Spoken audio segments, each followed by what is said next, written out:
songa mbele wazalendo wa Nord Kivu, wazalendo wa Nord Kivu, songa mbele, wazalendo wa Nord Kivu, songa mbele, wazalendo Nord Kivu, songa mbele. Wazalendo wa Nord Kivu wamechukua Lumbishi. Lumbishi imekuwa tombe mumikono ya jeshi. Jeshi la wazalendo wameshika Lumbishi kwa sasa. Musirudi nyuma wazalendo. Wazalendo wa Sud Kivu musipambane. Kwa nini munashindwa kupambana? Kila mara ni kurudi nyuma kwa sababu gani? Wazalendo wa Sud Kivu muwe makini. Wazalendo wa Nord Kivu muko sawa. Munapambana adui kwa ukweli. Nyinyi amukule rushwa kama wanajeshi wa Sud Kivu. Wanajeshi wa Sud Kivu wanakula rushwa. Wazalendo wa Nord Kivu muko washujaa. Wazalendo wa Nord Kivu tuko sisi wote. Yes, karibu tena ndani ya media Ngoma TV kwa muda wetu wa habari. Huyu leo ni tarehe 11 mwezi wa 7 mwaka wa 2026. Leo kumbuka leo ni Samedi. Habari za jioni, habari zetu kama kawaida tu za jioni leo kwa muda huyu tarehe 11 mwezi wa 7 mwaka wa 2026. Kwa majina ni Reporter Nelson katika habari zetu za kila mara.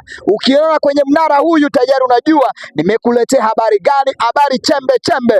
Na katika habari zetu tuko na mengi ya kuwatangazia na tuna mengi ya kueleza kupitia haya yote yanayopatikana ndani ya uwanja yenye mapigano katika upande wa Jamhuri ya Demokrasia ya Kongo. Na mashabiki zangu wote kutokea upande wa Jamhuri ya Demokrasia ya Kongo, Manyema, Kindu, upande wa Sud Kivu na Nord Kivu, Kalemi, Kinshasa, na kutoka katika Bunya mara moja, Lubumbashi, eneo ya Kasai Orientale. Mashabiki zangu nyinyi wote Mashabunda, tunawakaribisha tena mara mengine kupitia habari zetu mara kwa moja.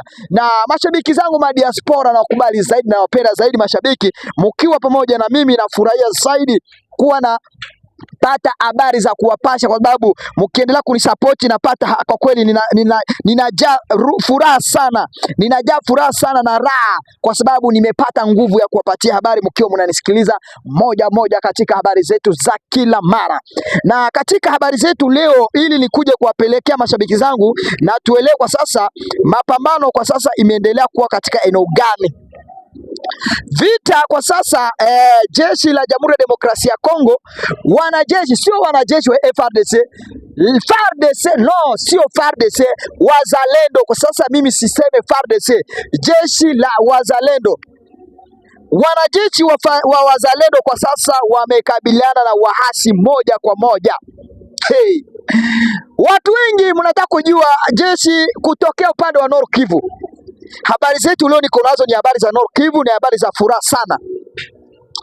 Habari za Nord Kivu ziko furaha sana kwa sababu wanajeshi wa wazalendo wa Nord Kivu wamekabiliana kabisa, wamekabiliana na waasi moja kwa moja mpaka umewatoa kwenye ngombe zao, ama katika mlima, ama katika eneo kambi zao, katika eneo ya Lumbishi ulayani Masisi. Wazalendo musonge mbele wa Nord Kivu, musirudi nyuma wazalendo. Wazalendo wa Nord Kivu muko mashujaa. Wazalendo wa Sud Kivu wamerudi nyuma kabisa katika uwanja mapambano. Hacha tuweke ukweli, tupatie watu sifa, wangali kabisa.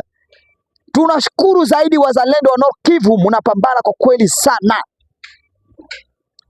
Hao wametoa mara moja jeshi, hata kama nao wanapigwaga wanarudi nyuma, lakini wamejitahidi hii siku. Lumbishi, eneo ya Lumbishi, hapo ndani ya Lumbishi, katika habari hili niwapeleke mara moja. Lumbishi ni sehemu, ilikuwa eneo kubwa ya muhimu kwa mikono ya M23. Mara moja waasi wa M23 mara moja wamepigwa sana mpaka wakaelekea katika seta la eneo ya Kamangaro, huko ndio kwenye wamekimbilia. Na habari mengine sasa hili niwapeleke kwa sasa, katika mipagano ilikuwa yani waasi walitumia barabara zingine tofauti ili waeke mara moja, kwa sababu kumbuka eneo Lumbishi wanajeshi wa M23 walikuwa na mandake. Ndake ni kusema nini? Eneo walikuwa naishi ni maeneo walikuwa nachimba mashimo. Sasa FARDC wanajeshi wao walikuwa ni kwenye mlima, kwa sababu wakiwa kwenye mlima na kuelekea eneo ya Kado tayari utakuwa unaangalia sehemu za chini hivyo. Ndio kwenye wahasi walikuwa. Mara moja wazalendo nao kwa sababu walikuwa wanatumia strategic la mara. Wazalendo wamejua strategy yote wahasi M23 walikuwa kitumia. Kwa sasa nao wanaanza kutumia hizo strategy mpaka M23 kwa sasa wanajiuliza hao watu wanajua hizo strategy vipi? Kwa sababu kila mara M23 ikishambulia wazalendo sio kusema pamoja na serikali imekosa kujua wanatumia strategy gani. Lakini kupitia strategy wanatumia kwa sasa FARDC na wazalendo washajua ili sisi tupige hao watu inabidi tutumie mbingo fulani. Na ndio maana sasa nao walitumia hiyo mbingu kwa kupiga wahasi katika eneo ya Lumbishi hapo Nord Kivu, sehemu ya Masisi hapo. Mapambano ikasonga mpaka eneo ya Kaseki na kuelekea upande ya Kasenyi. Mashambulizi yameendelea kuelekea ndani ya ndani ya eneo ya Ngungu. Vita imeendelea upande sasa eneo Lumbishi kwa sasa imemilikiwa na jeshi la FARDC na wazalendo. Na kwa sasa eneo ya Kasake na kuelekea Kasenyi, eneo ya Ngungu, mashambulizi imeendelea mpaka kwa sasa. Hili habari na watangazia. Vita imeendelea kwa sana, lakini FARDC na wazalendo kutokea huko wanasema bado kama wanajeshi wa Sud Kivu wameshindwa, sisi inabidi tukabiliane na wasi. Wanajeshi wa Nord Kivu wa FARDC wamekataa kula rushwa kabisa. Wamesema hawatakula rushwa. Wanajeshi wa wazalendo wa Sud Kivu wa Nord Kivu wanasema hawatakula rushwa. Mara moja wanakabiliana na waasi moja mpaka wanasema inabidi waingie ndani ya eneo yani ya sekta ya Rubaya. Na wakifika Rubaya hapo kuondoa wanajeshi wa FARDC itakuwa ni ngumu kwao kwa sasa. Kwa sababu walikataa, kwa sababu kuna wanajeshi walikuwa wanataka kuja kutoka Uvira.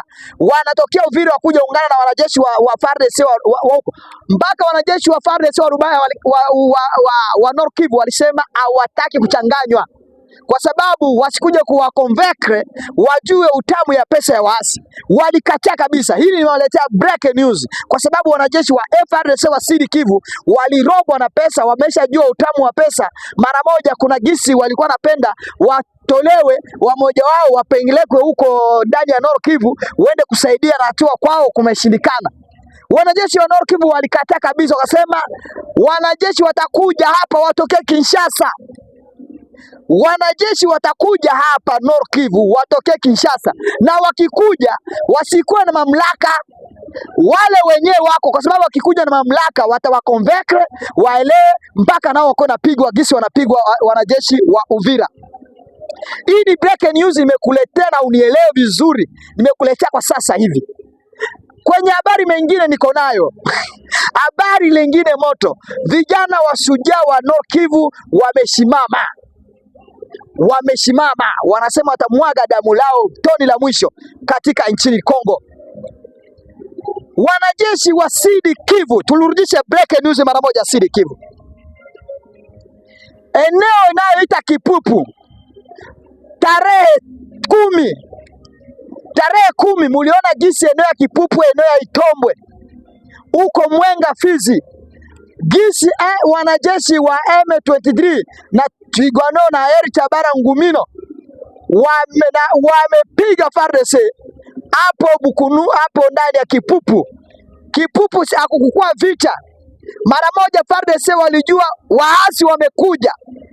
FARDC, wazalendo, jeshi la Burundi, jeshi la Ibu, Serpa Noire wote wakakimbia. Hatua wamekimbia. Waasi walikuja ndani ya eneo hiyo ya Kipupu. Hakuna mapigano. FARDC waliongea nini? Wakasema kwa sababu waache hapo, walikataa kupigana ili maisha ya raia isikue raia wasiendelee kukufa. Unanielewa vizuri? FARDC wanapeana motife ya kusema kama waliacha Kipupu kwa sababu raia population wasikufe kwenye mapigano. Unanielewa vizuri? Yaani inamaanisha M23 ikienda mahali kuko FARDC na kuko population, mara moja FARDC wanaondoka. Baraka Yani tuseme kwanza Baraka, FARDC kama munaanza kutumia strategia kusema M23 ikikuja katika eneo munaacha hivyo kwa sababu watu wasiwawe. Yani inamaanisha kama Baraka mutaacha open hivyo. Baraka mutaacha mlango wazi. Baraka eneo ya Fizi mutaacha mlango wazi hivyo. Kama ni hivyo mutatumia mbingu la kuacha milango wazi, M23 wanaingia vizuri. Sasa mpaka Kinshasa wataingia. Kama itakuwa bila kukabiliana na waasi mutaingilia. Habari mwenye moto. Tumepata taarifa kutokea Baraka, break news. Baraka, break news. Raia watatu, wakaaji watatu wa Baraka, sitaki kuwataja kwa majina, lakini wamepitia changamoto ya FARDC na wazalendo. S'il vous plaît. Jeshi la Ibu wamefanya kazi, wajeshi la Ibu hawanyanyasi, jeshi la Serpano hawanyanyasi, jeshi la Burundi hawanyanyasi. Le FARDC avec le wazalendo, kuna wale tayari wamefanya mambo ya uporaji. Kuna raia watatu wa Kibembe, mwanaume wawili na mwanamke mmoja, watajiri Baraka, wamemwingilia kwa manyumba saa 7 ya usiku, wote wakawavamia Baraka. Nusonde jirani mwenye alikuwa nje alisema nusonde wanajeshi wa FARDC, kwa sababu alikuwa anaongea Lingala, wanajifunga walikuwa na wanajeshi watatu wanajeshi watatu wanao walikuwa wanajifunga wazalendo. Sasa kama serikali nyinyi mko katika sekta raia population wako, mnaanza kunyanyasa mpaka wale watu wamenyanyaswa pesa, mpaka ukaambia na mkitaja mara moja maisha yenu yanakuwa hatarini. Wale watu wamenyanyaswa pesa, wameibwa, mpaka kwa sasa hawajasema chochote. Jirani mwenyewe alikuwa hapo, watu walikuwa wakipita sehemu hapo ndio waliona, mpaka kuna wanajeshi wamoja wamekasirika na hili. Mpaka kwa sasa hawana uaminifu. Raia population kwa sasa hawana uaminifu. Kama serikali nyinyi mnakuja kwenye sekta la raia population na mnaendelea kuwamanase, mnaendelea kuwaibia, mnaendelea kuwashambulia, amani gani mnaleta? Wanajeshi hawapache kwenda kuikaa katika sekta raia population wako, inabidi mwende kwenye mapigano. Baraka sio mahali ya mapigano, Baraka ni Centreville. Mwende kando na Baraka, kwa sababu jeshi likiishi na serikali na raia population wanapata shida. Waasi watatuma kombora mara moja likuja lipige hapo, wale wataumia ni wanani? Victime ni wanani? Nous sommes des populations là, nous sommes des populations avec les populations du pays. Celui qui est mort, serikali wewe unafurahia acha tutoboe ngoma bana.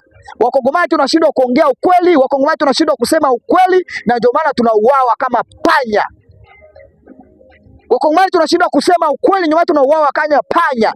Na wewe unaweza kuwa unajua ukweli, lakini mkweli akisema unakuja unadanganya, unasema ati hapana, hiyo sio ukweli, lakini roho yako inakwambia ukweli yuko hapa. Kuna wale wameniandikia comment hapa mara moja kwa habari zingine nilipeana. Kwambia mwanahabari, hili habari unatangaza ni la ukweli. Lakini nimekuwa na wasiwasi, niko na oga, siweze kutaja. Nimeona mengi katika upande la jeshi la Jamhuri ya Demokrasia. Nimeona mengi kupitia wanajeshi wa uzalendo. Wanajifanya wema, lakini kenea muda wa usiku tunapata tabu. Baraka na Fizi jusqu'à aujourd'hui avec Uvira ndani Centreville ya Uvira. Hata kama Rais Felix Tshisekedi kwa sasa ametuma wanajeshi kwa wingi zaidi kutokea Kinshasa wakuja kuproteger raia population, lakini hata nao kama wamekuja hapo wapate kama wale wenyewe wako pale wako na tabia hizi, nao wataambukizwa na hakuna kenye watasaidia raia population. Population wa Fizi jusqu'à aujourd'hui wako na tatizo.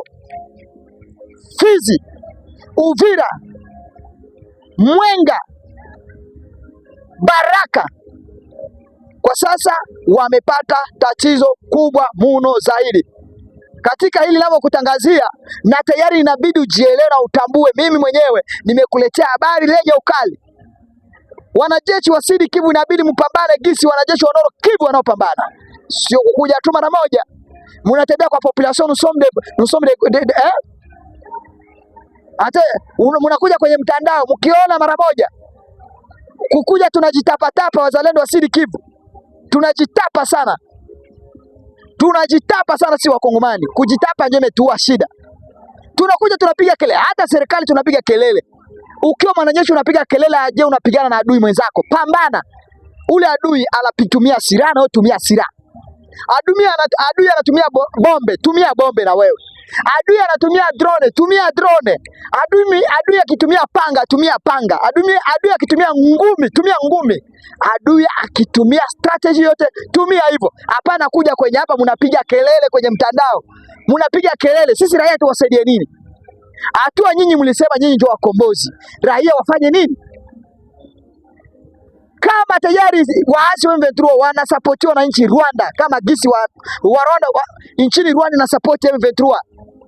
Serikali ya Kongo tumesapotiwa na manchi mangapi? Kongo tumesapotiwa na manchi mangapi?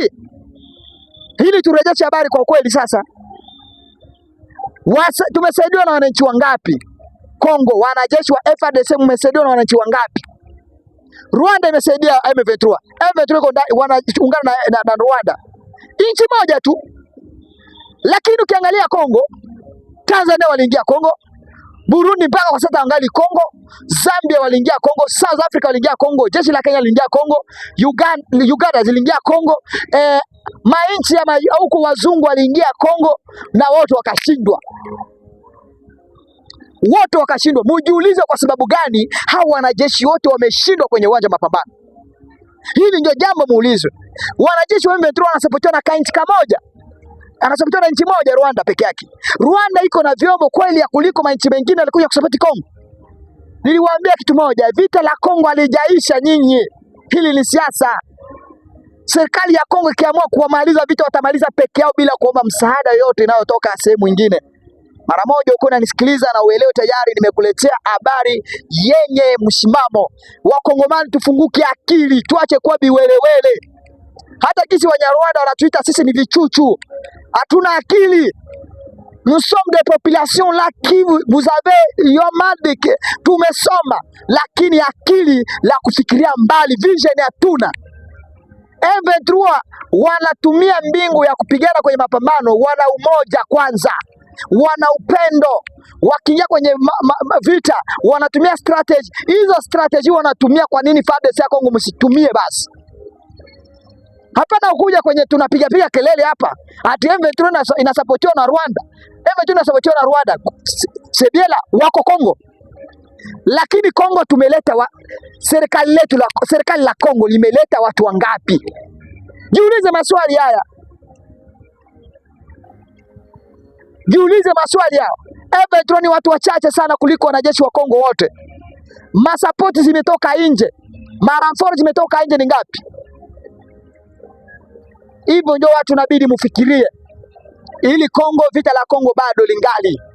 Hatua serikali, rais wa Kongo ajaamua amuke asubuhi, achukue bombe makombora zote za Kinshasa, aseme mambo yenye tulikuwa tunazungumza mimi na nyinyi iishe. Mara moja aripue. Vita ya Kongo itaisha. Lakini kukikuwa tu hizo mambo za hivi, itakuwa tu mambo pole pole. Subscribe, like, comment ili habari zangu mara moja ndio kusikiliza. Hapa ndani ya media Bukavu TV, ndani ya media Goma TV, hatuna upande yote tumekaa. Sisi tuko upande wote, ndani ya raia tuko, ndani ya serikali tuko. Yaani hatuko kwenye, yaani sisi tunapasha habari kwa sababu ya kusaidia jamhuri yetu ya Kongo. Wakongomani tuelewe na tutamuke. Ndio maana tunapata changamoto tu, le peuple congolais vous êtes en dehors du Congo. Jusqu'à aujourd'hui tunapata tatizo kwa sababu ya kujiinua sana, tunajiinua sana na tunajigamba sana. Tunajigamba sana na ndio maana tunapata mashida kila mara. Kwa sababu gani? Hatukubali. Tunaona kitu kiko cha ukweli lakini tunakichukulia ndio cha uongo na tunajua ukweli kiko hapa. Nikileta habari ya ukweli watu wangu wanasema bwana, wamoja watanifelicite, wengine bure sana. Na wale wanasema wanifelicite, wale ndio wako na tatizo wale. na utajipata wale ndio wanakula fedha ya waasi moja kwa moja. Lakini kwa sababu tumegusa ukweli, sasa hiyo ukweli na wauma wanasema, ndugu, huyu jamaa anataka kutuweka nje. Hii ni media Goma TV itawaanika, itaweka nje. Hii ndio media ya kwanza inaweka watu kwa kweli, inaonyesha barabara hivi, inaonyesha ukweli, na hapa mtajua ukweli tu, hamjui. Kwa sababu ukweli nikijua tu hivi, wewe ni kamanda fulani umekula rushwa, mara moja ulifichwa na kutaja, na nioneshane ili na nikutaje mara moja ufuatiliwe. Kwa sababu hapa sisi tunaongea kwa kusaidia jamhuri yetu ya Kongo. Raia population wamekufa, wameteseka. Watoto wetu wa ndugu zetu wasome. Vijiji matibabu, watu wetu wamekufa kwa sababu magonjwa tofauti. Sasa hizi Ebola imeendelea kuataka, Ebola inaendelea kusumbua watu. Vita inaenda kusumbua watu. Niambia sasa Kongo watu wanakufa kwa nia tofauti, kwa njia tofauti Kongo. Unauawa na ugonjwa, unauawa na njaa, unauawa na panga, unauawa, yani kila kitu kinakuja kinaua Mkongomani. S'il vous plaît, les peuples congolais.